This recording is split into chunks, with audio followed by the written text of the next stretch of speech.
It's lovely to see everybody joining us this evening. Big welcome from all of us here at the Australian Youth Orchestra.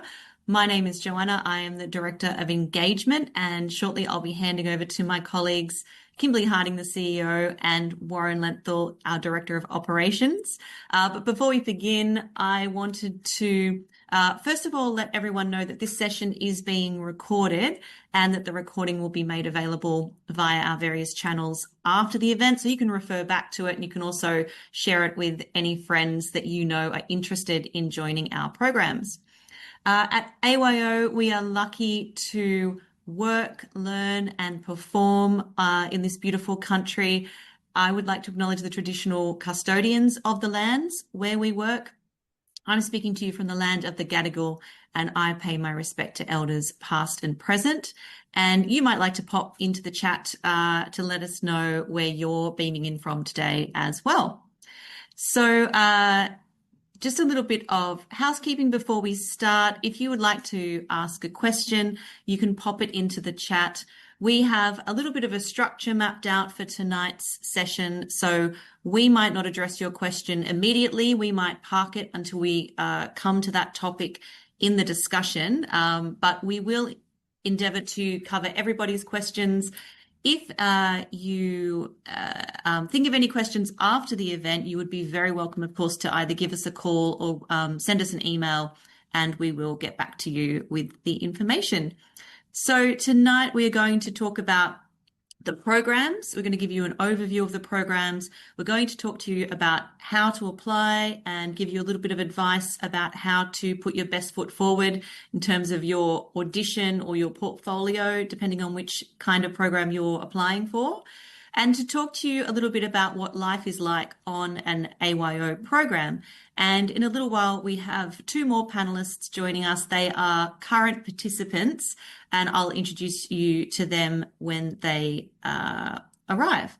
So to talk to us a little bit about the Australian Youth Orchestra, just to give you a bit of an introduction and to look ahead at the exciting year that we have planned for our 2026 participants, I would hand over to Kimbali, our CEO. Well, thanks, Joanna. It's really exciting to see the list of names and people on the attendees, and I hope that we can get some really great questions going in the chat. AYO has been for over 76 years now. So, yep, I'm doing my maths correctly. 76 years have been training the best young Australian musicians and also young people who are adjacent to the orchestra. So people who are interested in writing or talking about music, who are interested in behind the scenes of an orchestra, orchestral management, sound engineering, composers, even some conductors. It's such an incredible organisation that deals with or works with young people, developing them from the ages of 14, approximately early high school, all the way up through to 28, sometimes even 30-year-olds, and developing those really creative, brilliant leaders who are going to be the future of Australia's cultural and classical music sector. So we're always really excited to welcome a new cohort into our family, into our community. It's really exciting to see new names, but also some returning names to our programs. 2026 is going to be an exciting year. I'm super excited about it. We have our core programs that are running throughout the year. It starts with National Music Camp in January, which is 2 weeks intensive down in Adelaide, and Warren will tell you a little bit more about National Music Camp. But it is the best 2 weeks you can absolutely hope to have in a hot Australian January. We have 3 ensembles that rehearse and train throughout the 2 weeks. We have orchestral members. We have orchestral managers, we have sound engineers, we have composers. They work with an incredible team of tutors that come from the professional sector. We work with 2 international conductors, very excited to introduce you to them, Alan Burabayev and Andrea Quinn, who they're both from Europe at the moment, but they work with some of the leading orchestras, opera and ballet orchestras in Europe. They're coming down to experience Australia for the first time, working with our young people on a really exciting repertoire with some Prokofiev, with some Bartok, with some lots and lots of different repertoire. But more exciting is is the people that you get to meet, get to work with, and you get to learn from. So it's a really wonderful 2 weeks. Oh, the other conductor I need, or player, director, leader, I must mention is also Glenn Christensen, who I'm super keen to invite to National Music Camp because he's one of AYO's success stories. Well, so many hundreds of success stories, but particularly we love Glenn. He came to us. Oh, Warren, what year did Glenn was a participant in our programs? I probably shouldn't say his age now. Well, let's not give away the full details. But Glenn was on an international tour with William Barton, Okay. which Yes, is quite topical as we're about to do a similar tour in a with the couple of flagship weeks. orchestra in a few weeks. So Yeah. what people can do is apply for the National Music Camp and ask Glenn the year that he toured with the AYO, and they might be able to determine his age. Yeah, well, From he that. was a wonderful violinist and incredible young violinist when he was with AYO, and then he went overseas. He studied, of course, in lots of different academies across the world, but he became a pivotal leader of the Bremen orchestras over in Germany before he's come back to Australia in a leadership position with the Queensland Symphony Orchestra. So we're super excited to have Glenn come and lead and direct the chamber orchestra at National Music Camp. And Warren will tell us a little bit more about the different nuances and what National Music Camp is all about in a wee while. The other programs that we have for 2026, of course, is the big AYO flagship orchestra. So that's the National Australian Youth Orchestra. That's going to be performing 2 seasons in 2026. And I'm really excited about these ones. I'm always excited about the AYO programs, but 2026 in particular, because in February we will be presenting a concert to literally 10,000 people, an audience of about 10,000 at the Sydney Myer Bowl Summer Series. So for those of you who are from Melbourne, will be very familiar with this milestone concert series that happens every February. It's usually presented by MSO. MSO will give 3 concerts, but this year they are presenting 4 concerts, and we are being presented by Melbourne Symphony Orchestra at the Sydney Myer Bowl. So that's going to be super exciting. MSO are also going to be mentoring us. So the musicians of the orchestra will be working with young people of the Australian Youth Orchestra to workshop the repertoire, make sure that we're concert stage ready, and give us some mentoring about how professional orchestras work. So the conductor of that program is Christian Reif, actually, R-E-I-F. He's a German/American conductor, and we're trying something a little bit exciting, a little bit new for the Sydney Myer Bowl concert series. For that particular program, we will be doing Western canonic orchestral music. Very, very exciting. Not quite yet locked in, but I'm going to give you a little bit of a hint. It's possibly one of the Stravinsky ballet suites, which we all know is going, well, whatever we pick of a Stravinsky ballet suite is going to be brilliant. Can't confirm that in concrete yet, but that's what we're looking, and we're matching it with some of the great orchestral music that's coming out of the gaming sector. So some of you may know some of the really, I'm not going to spill the beans quite yet, but some of the big composers that are coming out of Japan, in particular in the gaming sector. Some wonderful orchestral music coming from there, and it matches really well with the fantastical theme and the late romantic style, early 20th style of Stravinsky. So we'll be presenting some very interesting and new repertoire to an audience of 10,000 people with the amazing Christian Reif. So that's the first season. Second season, we are going to Darwin. We're Sydney and Darwin, which is great. And it's not the first time we've been to Darwin, but we haven't been to Darwin for many, many decades. And this is the first time we'll be performing at the Darwin Entertainment Centre. So that's going to be very exciting as well and new. With alumna returning soloist, Charlotte Miles, who is an incredible young cellist who is making lots of waves in Europe at the moment. So we're very excited to bring her back to Australia and perform with our young people. Not young symphonists, AYO symphonists will be at Canberra in April, working in the beginning of a new partnership. It's a 2-year partnership with our friends in Singapore. So the idea is that in 2026, we will have Singapore artists come to work with us. We'll be working with Selor Chan, who is the founder and the director of the Singapore National Conservatorium, which is incredible. They are absolutely leading the way with contemporary music, tertiary education. So really looking forward to welcoming him to Australia in 2026. And then in 2027, we'll be taking the symphonist to Singapore. But we're talking about 2026 this year, so we won't talk about that quite yet. And then we also have, so symphonists in Easter, the flagship orchestra, February and July. We have then Momentum Ensemble that will be going throughout the year. And for most people, the Momentum Ensemble is something that we aspire to, possibly not Momentum Ensemble people on the call this evening, because it's usually our graduate program that people who've been part of the AYO family for a couple of years start applying for, and that's going to be very exciting as well. If you are in Queensland in March, I'm going to say March, but Warren's going to correct me on my dates.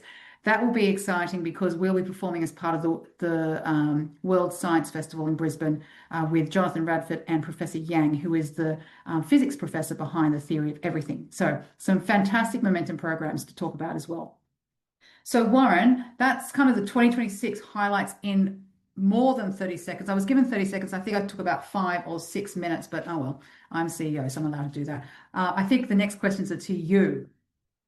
Thanks, Kimberly. Yes, so people have heard about all the wonderful programs that we're offering, and no doubt they're wondering how to apply for them. So the first thing that you should do is you should head to our website, and you can navigate to the how to apply section or the join AYO pages, and there's some great details there.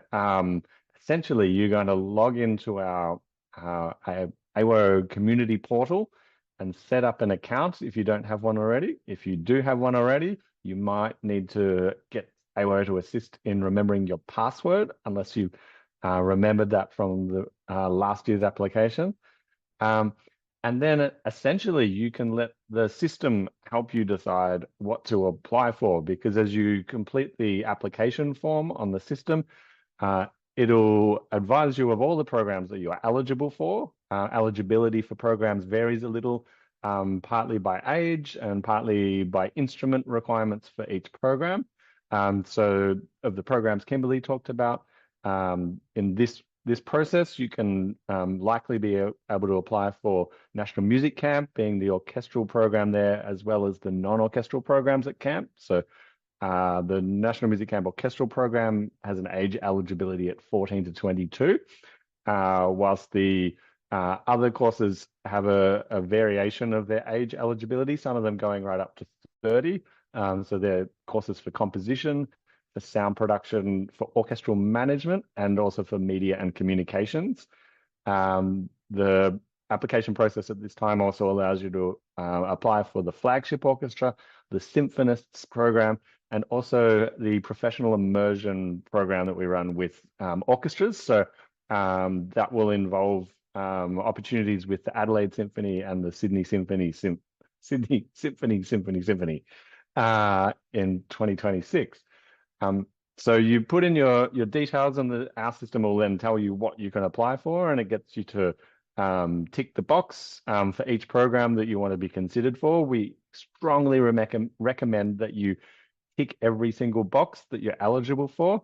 And even if you're not thinking about it right now, if you're eligible for those non-performance programs, we recommend considering that. It's an avenue into a different area of the industry that you might find really useful. And it may also be the thing that gets you to National Music Camp in January. So the system then collects your information. You go through, there's an application fee, which covers the costs involved in us administrating that, and then getting panelists to assess all of the applicant auditions and interviews. So once you've paid the fee, the system will generate an audition record for you. And once you've gone through the process of preparing everything for your video audition, which is what's required for the instrumental applications, you're able to upload that to the same spot. I think we'll talk a little bit more about preparing your actual video later on. So I won't go too much into detail there. Perhaps though we can talk a little bit more about the non-orchestral programs, given Kimberly, you talked quite a lot about the instrumental programs. So as I said, there's 4 specific courses at National Music Camp that run alongside all of the other activities. So camp consists of 200 plus musician participants that fill up 3 orchestras. And then we essentially recreate the ecosystem of the classical music industry in having these other courses. So there's participants that record all of the concerts, and they work with a mentor to learn how to do that in a professional manner. And they'll often then be involved in the creation of content for broadcast on previous camps. We've partnered with ABC Classic, with Digital Concert Hall, and so the work that they do over those 2 weeks, recording about 11 performances, goes out and gets experienced in the wider world. There's normally 8 or 9 participants that do the orchestral management course.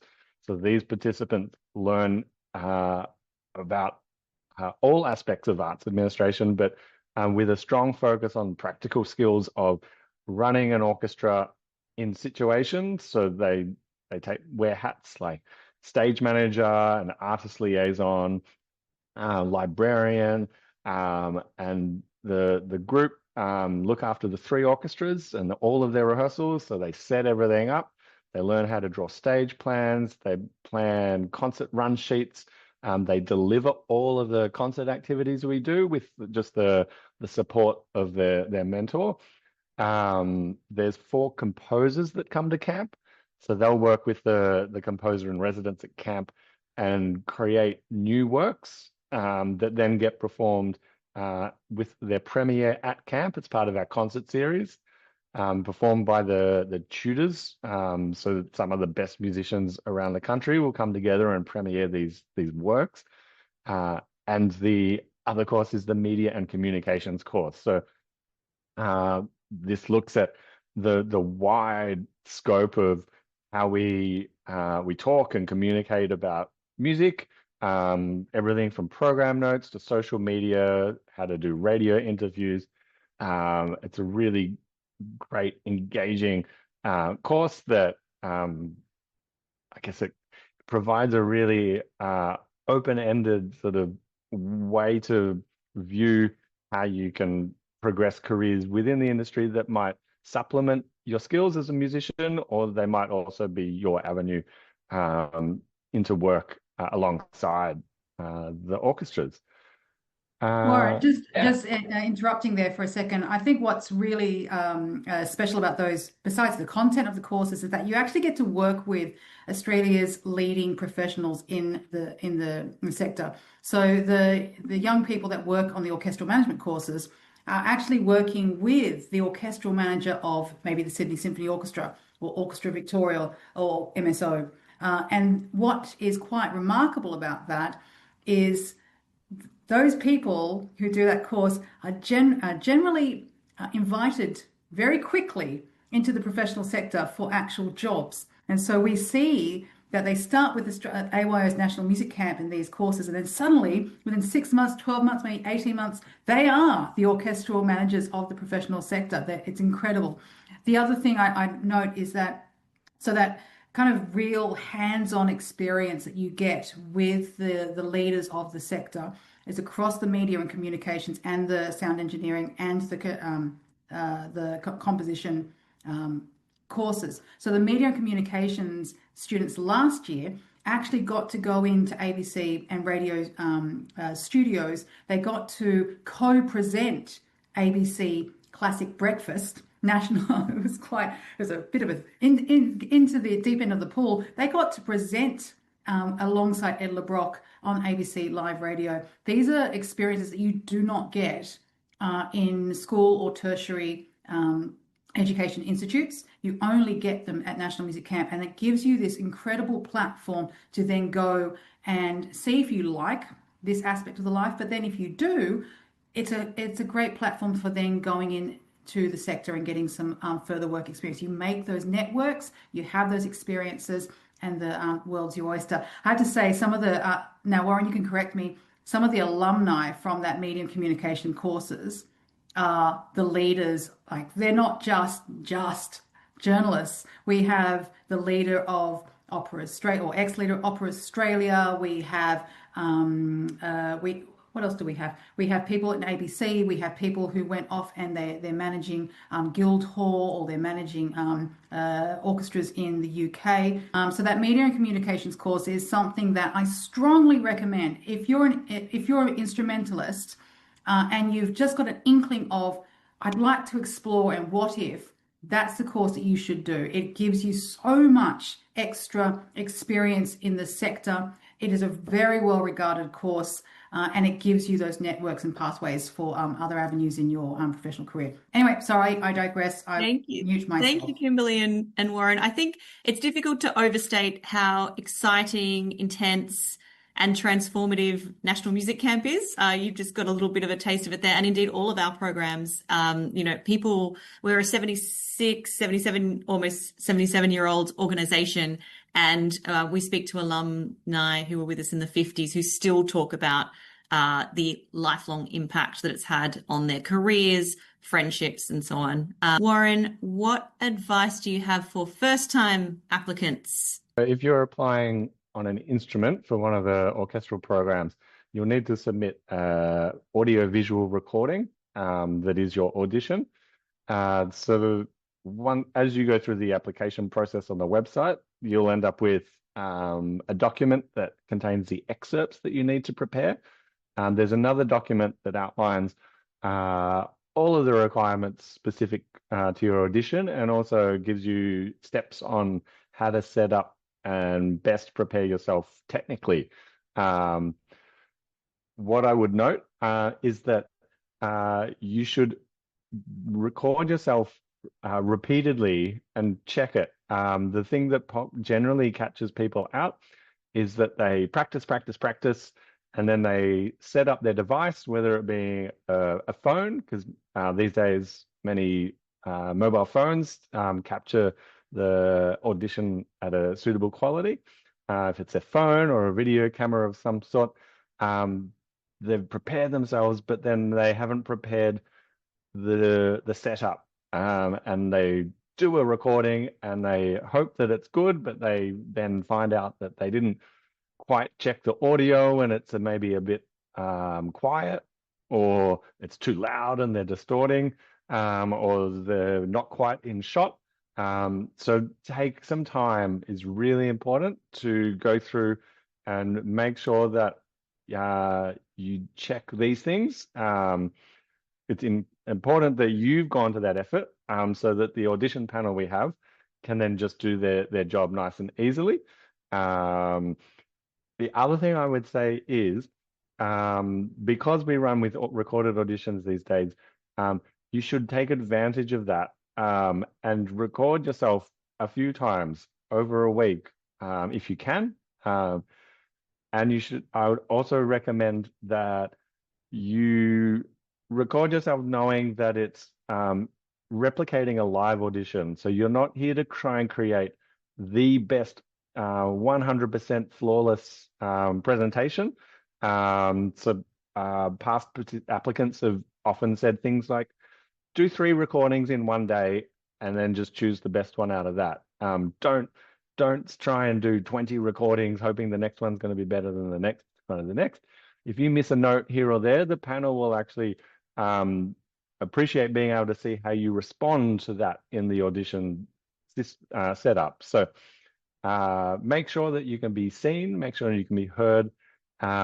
Take advantage of the fact that you can record yourself a few times, but please remember, on the information sheet you'll get, there are clearly outlined things. For instance, within your audition video, or your audition videos, which make up your submission, you have to do each video from start to finish without editing. So if you're doing your excerpts, you can't record excerpt 1, turn it off, go have a break, come back to excerpt 2. So you can take a short pause.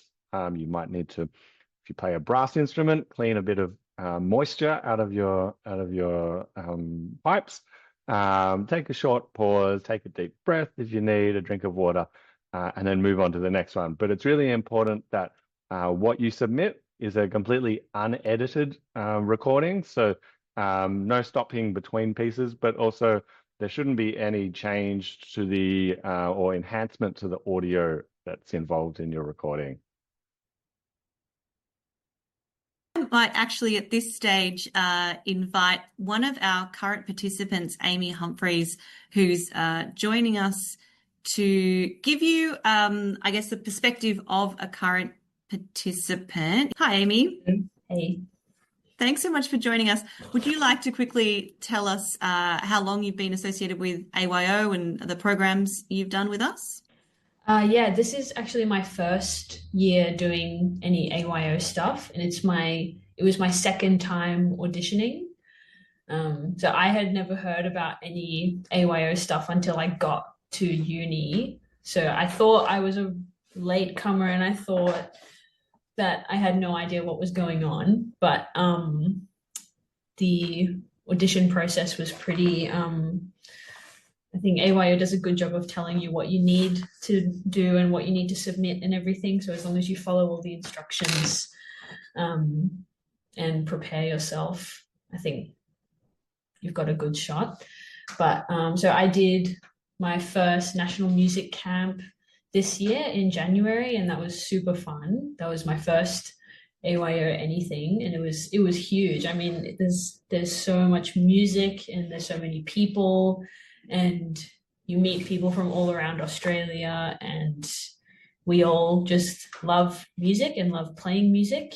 And it was so much fun to just do music nonstop all day, every day, and talk with like-minded musicians and young people. And it was super fun and super intense. And then I did summer seasons in Brisbane and Caloundra, and that was in February. That was also really cool.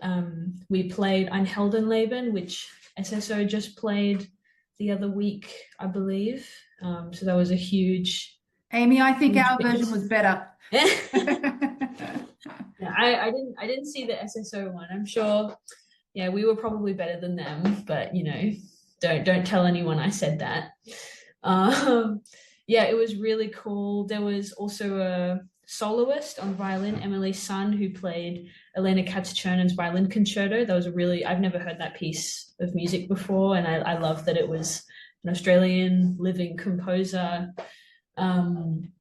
We also played Chairman Dances, that was my first time playing that piece, and that might be one of my favorite pieces of orchestral repertoire now, because that was really cool.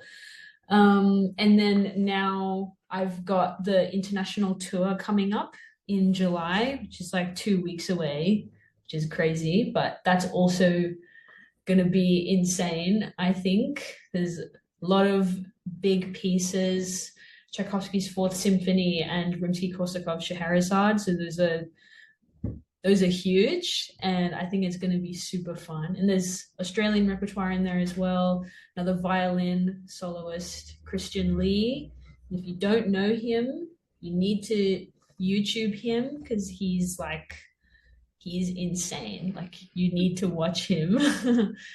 He's like Chloe Chua. So yeah, insane violinist, and he's going to play Mendelssohn, and it's going to be crazy. But yeah, I'm super excited, and I'm so glad that this is my first year doing AYO. It's like completely exceeded my expectations. I've gotten to play so much music and meet so many people, and working with lots of different conductors as well has been really interesting.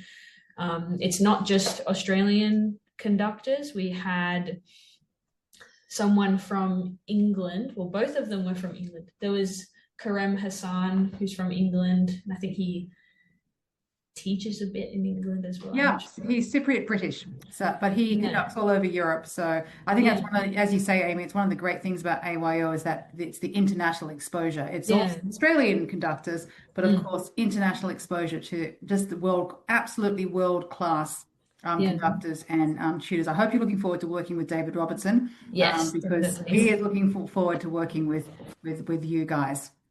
Amy, I wouldn't be doing my job if I didn't mention that concert, that repertoire you just mentioned, will be performed at the Sydney Opera House on the 31st of July. If anyone would like to come and see Amy and her their peers in the Australian Youth Orchestra's flagship orchestra on the concert hall stage. So I thought it was really interesting, Amy, right when you introduced yourself, you mentioned that you'd applied before and you weren't successful the first time. Yeah. Warren, how many people get in on their first application?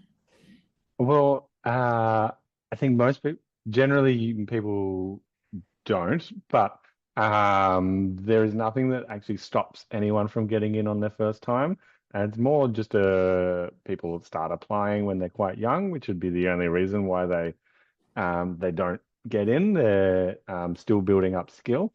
There's nothing in our application process that favors previous participants. So if it's your first time applying and the audition panel assess you as being someone that should get an offer, then that's really what happens. So it's interesting to hear Amy's story where this is the first time she's got in, but she's got into National Music Camp and the flagship orchestra. It's pretty awesome. In the year of an international tour. So anyone can get in.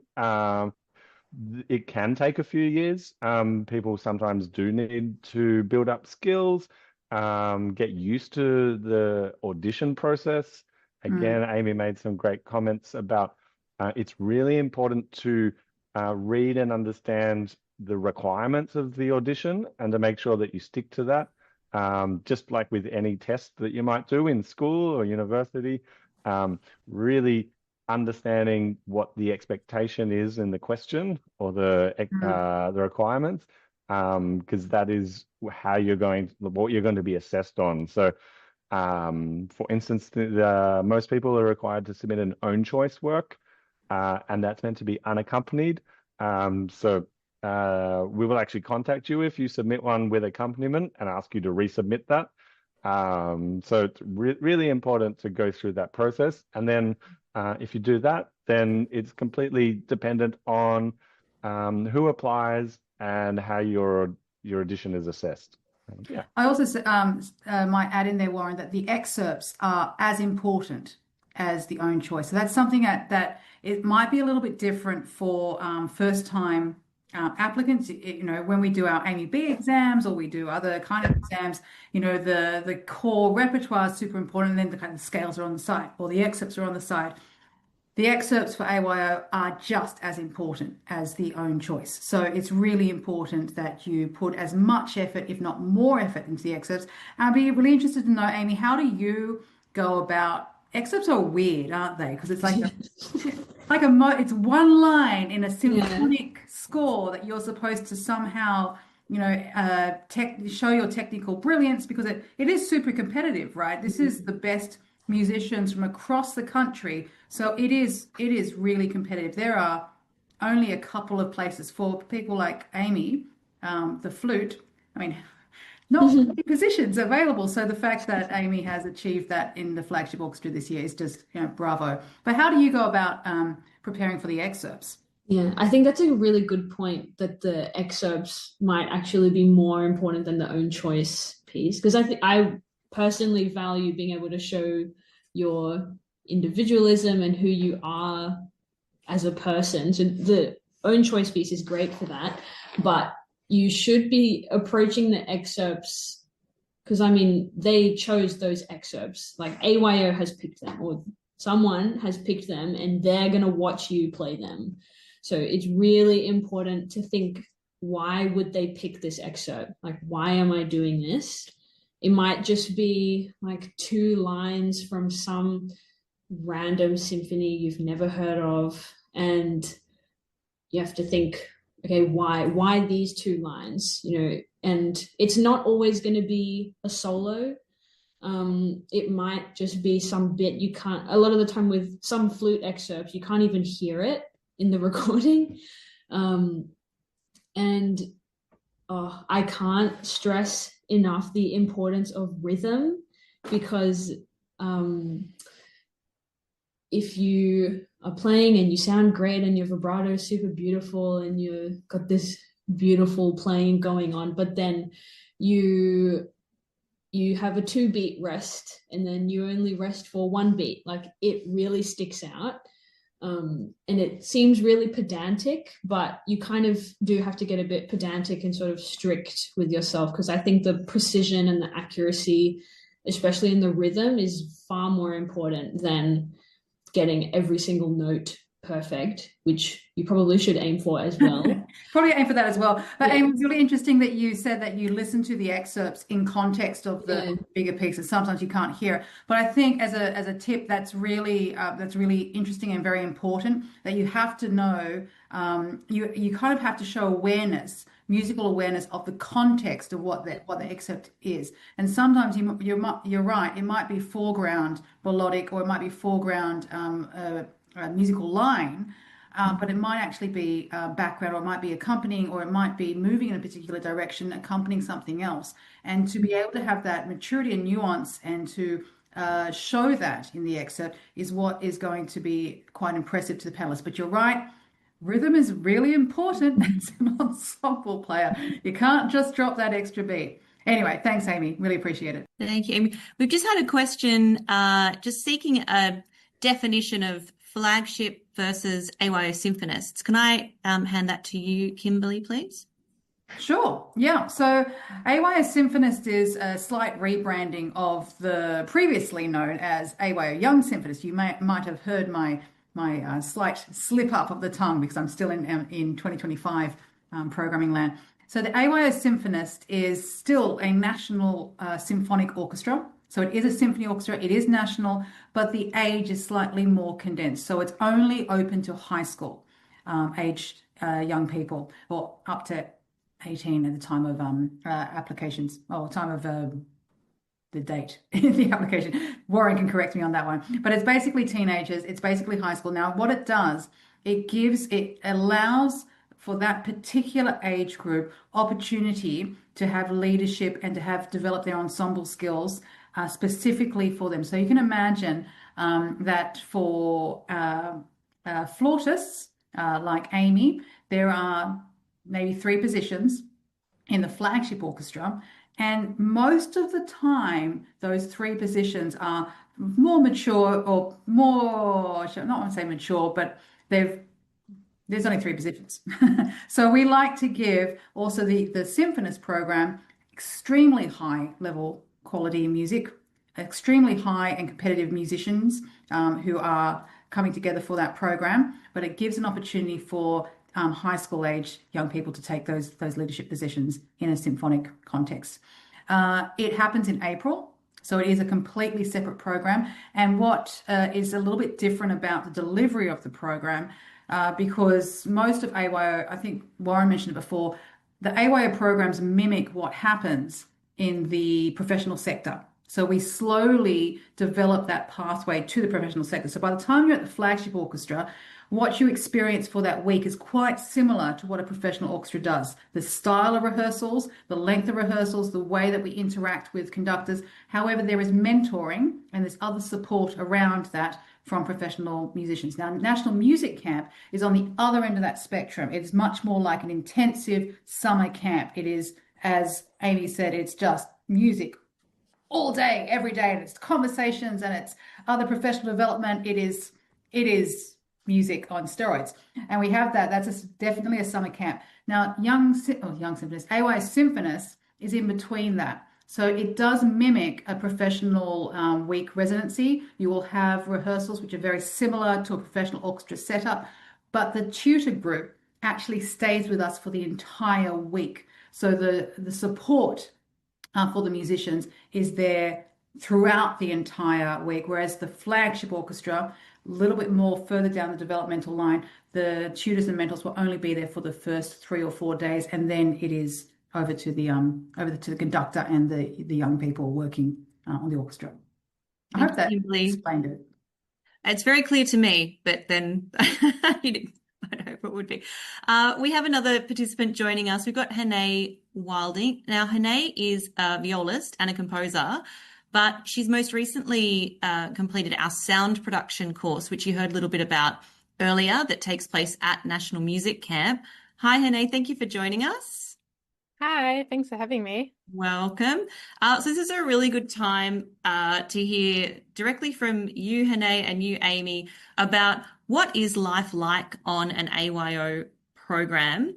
Let's start with day one of an AYO program. If you can think about National Music Camp, a lot of the people on the webinar tonight are first-time applicants, and so most likely National Music Camp could be their first experience of AYO. Can you talk about your first experience and yeah, what that's like from your point of view?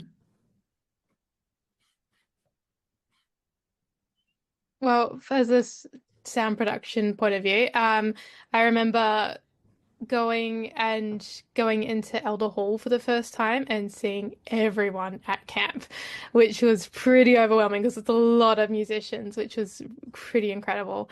And there we got to meet all the tutors, which was incredible. So they had people for every single instrument, and then the orchestra managers and the sound production. And so after they all introduced themselves and told us their goals for us, we all split off into our group. So I went downstairs into the basement area, which was great.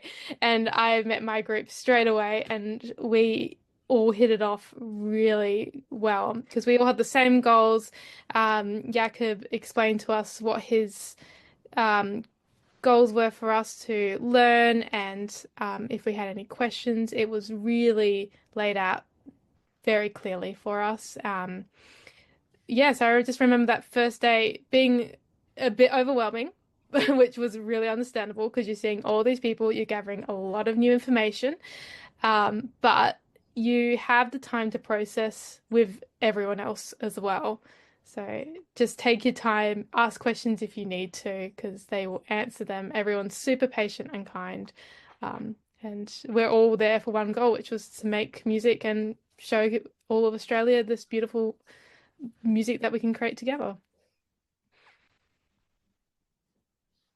What about you, Amy? What was your first day like? Yeah, well, because that was also not just my first day of National Music Camp, but it was my first day at any AYO program, and I knew that there were people that had been there before, and I thought, what am I doing here?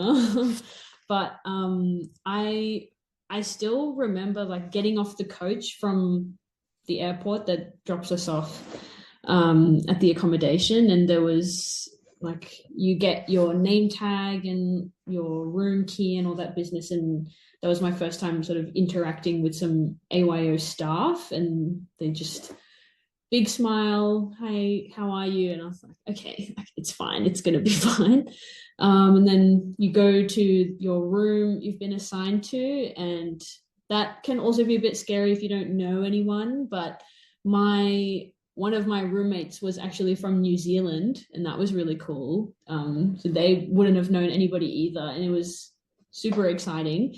I think after that you have some food somewhere, and then you have your first rehearsal on the first day. It goes for 3 hours until 9 p.m. and it's crazy, and you usually will just run through everything. So if you go to National Music Camp, make sure you've practiced before.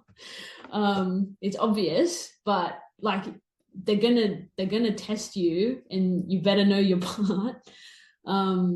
And you just get straight into it, and you get to hear everyone play together. And I was super impressed with the skill of everyone there. You think it's okay, Australian Youth Orchestra, we're just a bunch of kids, but we are a bunch of kids, but we're all really good at what we do, and everyone is just so inspirational to be around, and it's super motivating. It is what did you say? Like music camp on steroids. Yeah, it's It really music on is. steroids. That's right. Because, yeah, it's just 2 weeks straight of super talented young musicians coming together and just being great at what they do and working with really amazing conductors that just really push you sort of in the best way possible. But the first rehearsal is definitely super memorable and gives you a good idea of what you need to work on throughout the week. So yeah, that's what. Well, Amy, I'm glad to hear that because, Ed LeBrock on ABC thinks that we are the best orchestra in Australia, not just the best youth orchestra, but the best orchestra. So I'm definitely holding him to that. I'm really glad to hear as well, though, that your first experience was of the AYO staff who were smiling and there with the lanyards, because a lot of the safety and the social aspects and the organisational aspects are really important. And so there are residential, I mean, Warren can talk a little bit more about this, but there are residential staff who are on all the programs and who are all trained in first aid. They're trained for pastoral issues. So they are all trained with youth mental health first aid, but they are all there to make sure that it's not just the intense music experience that is wonderful. It is also the, getting off the aeroplane and feeling slightly lost because you're in a different country and might have been the first time you've traveled by yourself on an aeroplane, not aeroplane, but travel, into an airport by yourself. The AYO staff will be there straight away to collect you, to welcome you, to get you onto the right bus. It is something that we're very proud of, and making sure that experience is going to be a nice, safe, and enjoyable experience for everyone. But Warren, you might want to talk a little bit more about that as well.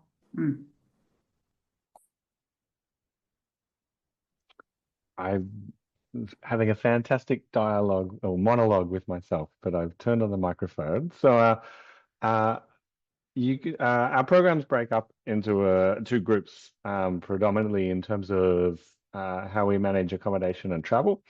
So if you're participating in the Symphonist program or a national music camp, as a participant, you arrange your own travel to the program location. But assuming you're flying in, AYO then arranges a transfer for you from the airport to the location, and then at the end of the program to safely get you back to the airport for your departure travel. The Symphonist program, we hold that program at boarding houses, at boarding schools and the boarding house. So they're good facilities that are fit for having a group of teenagers stay there. And Symphonist is a fully catered activity, so all of the meals from start to finish are provided on site. National Music Camp, again, as I said, own travel to and from the program. We use a university college that's not far from the main university campus that the camp is based at. And everyone there gets their own bedroom, like they do at Symphonist, its own bedroom in these environments with shared bathroom facilities. We try and go to some effort to make sure that your room is next to someone that you might know from, say, your state youth orchestra, or that is of a similar age, so that you might or plays a similar instrument, so you can quickly develop some friendships if you are quite new to the environment. The National Music Camp, for the most part, is also fully catered. Some of that is meals at the residential college, and the other meals are then provided at the university campus, where the daytime activity happens for all the rehearsals and other stuff. Then for the other programs, so particularly our flagship orchestra, but also activities like the professional immersions that we run, we're more likely to house participants in either a serviced apartment or a hotel, and meals in those environments are often a mix of us providing catering or providing a per diem. So we would provide a payment per meal that we don't cater, and that allows the participant to then go and make their own food arrangements. So when we do that, we normally ensure that there's either adequate time in the schedule to go and purchase your breakfast supplies at a nearby supermarket, or that you are in a service department rather than a hotel if it's for a few days, so that you can make use of the kitchen facilities and have a curry night for your section, sort of things like that happen. And for those more advanced programs, the flagship and the immersions, the program fee actually includes travel to and from the program. Yeah. Thanks, Warren. We have a question here. Hannay, you might like to jump in on this one. How much playing, I'm guessing instrumental playing, is involved in the sound production course? I observed you were far too busy running around with cables to do any playing of your viola, but would you like to respond to that one? Yeah, I actually took my viola to camp to practice because I actually had a concert the following week. You don't get much practice time in just because, yes, I was running up and down stairs with cables, we were moving microphones, we were going to and from places. So yeah, it was a very active course. So physically we were so fit by the end of 2 weeks. And so I did manage to do a little bit of practice in the evenings, or like we had a afternoon off, I think on the Sunday. We got a little bit of practice done. But you don't really get much free time. You want to spend some of your free time resting as well, because it's really important to rest and recover so you're ready for the next day of whatever the camp throws at you. Thank you, Hannay. If anyone else has a question, please feel free to pop it in the chat to us, and we'll respond to that one. It's interesting. You were just talking about juggling things. Amy and Hannay, how do you balance your AYO commitments with everything else that's going on? Study, work? I can go first. Yeah, so I'm a fourth year, so I'm in my last year of studies at Sydney Con. So I'm doing a degree in flute. So I have flute things to do at school. I teach flute outside of uni, and I do AYO, and I do lots of other things. I would say, being a musician, you do have to be a very organized person, and learning about time budgeting, I think, is a really good skill as a musician. For example, I had NMC is in January, and then summer seasons was in February. So I did learn all of the NMC rep alongside the seasons rep, and if you obviously can't learn everything, so go through the part, listen to a recording while looking at the full score, and see how your part fits in with everything. If there's a bit that's really exposed and is really difficult, you probably work on that rather than maybe some of the long notes that are happening. Sort of prioritizing the right things to practice.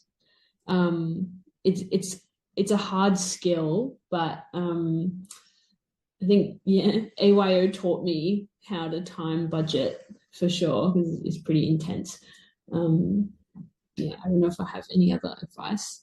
I think it's also important that young people who are juggling high school, as we do have some high school students who also are in the flagship. So most of our programs are during academic break, but sometimes there will be a program that happens during school term. For those people who are taking time off or taking leave from their education institutions, and they need help with the support, we're very happy to provide support letters. AYO is it's an Arts 8 organisation, so it is one of the 8 national elite performing arts training organisations. They often use the sport metaphor of this is, the under 21s or the young or under 18 top, I don't know, rugby, Matildas I know is not rugby, but anyway, it is a very important program in the national ecosystem. And so we are very happy to help supply letters to your school or to your university to help you get that leave. And then often it is a conversation with the residential staff and with the AYO staff if you have an assessment or if you have an exam that's coming up directly after, or that you need some quiet time, and make sure that you've got some time aside to study or to practice. Having those conversations with us beforehand will help with that.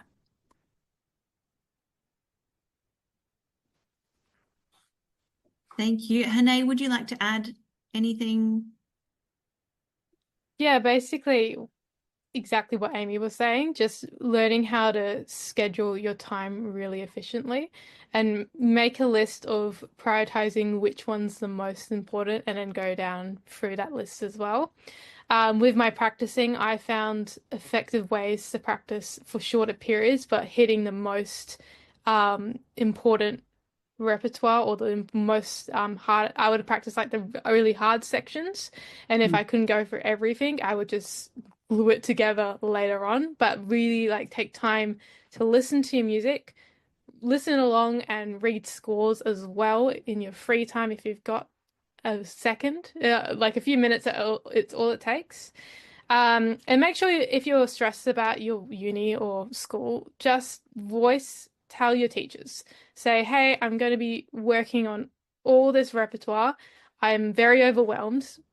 Can you give me some advice? Or they will be very understanding, and they will help you as much as they can. Thank you, Hane. We're just approaching time.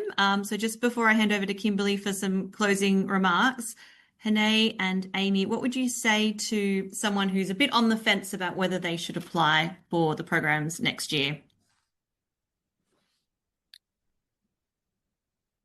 I would say I think there is no reason to be on the fence. I'm not like, no one told me to say this. I'm just saying. I think even the year that I applied and then I got nothing, I learned a lot about, especially like as a musician, you really need to learn how to make audition recordings, how to be organized when you're preparing for an audition, how do you set up a camera, where do you find a good microphone, and all of these things. And that's not even getting to the playing aspect and giving, you only have a short-ish amount of time to learn all the excerpts, find your own choice piece, and do everything. Even the year that I didn't get in, I think I still learned a lot from the audition process. And then this year, now that I am lucky enough to be playing with AYO, it's like my favorite youth orchestra thing that I've ever been a part of. But I really value the type of music I've been playing, or the people I've met, and it's made me a better flute player. Like, it really improves your skills on your instrument. Like, it's intense. Like, for example, National Music Camp, we keep talking about it. So much music all day, every day. It's basically like you're practicing like 8 hours a day, every day. Like, that's going to make you really good at your instrument. And it's just improved my life and my music in a lot of different ways. So there's really no reason not to apply, in my opinion. So I would really push anyone that's on the fence to definitely at least give it a go. It's super worth it. Yeah, like I would say apply for everything, to be honest, because you never know what you're going to learn if you get into one of the programs. So I apply for everything every time. But when I got into sound production and I decided to go for it, I didn't realize how much I would actually enjoy it. And I learned so much from the experience. And when I left AYO, I was already emailing companies to see if I could come and shadow them in their sound engineering and technician. And I have been answered back, and I'm actually going to be doing some extra sound production work now. Next week, actually, I'm going to Sydney. So I might even attend and see what AYO is up to, because you never know what a program's going to do to change your life. Because I'm primarily a viola player. I love writing music. So the next step would make sense to know how to record your music as well. And everything just ties in so beautifully together. That's beautiful. Thank you, Hane, and Amy.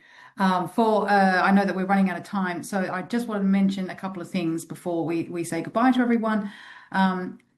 AYO is really committed to making sure that the young musicians or young people who are creative, who are curious, who are brilliant, have access to our programs. It's really, really important to us. So those barriers, financial barriers, geographical barriers, we do our absolute best to get rid of those barriers to allow that access to, if you get in, we'll make it happen for you. So there's a lot of ways that we do that in terms of the financial side of things.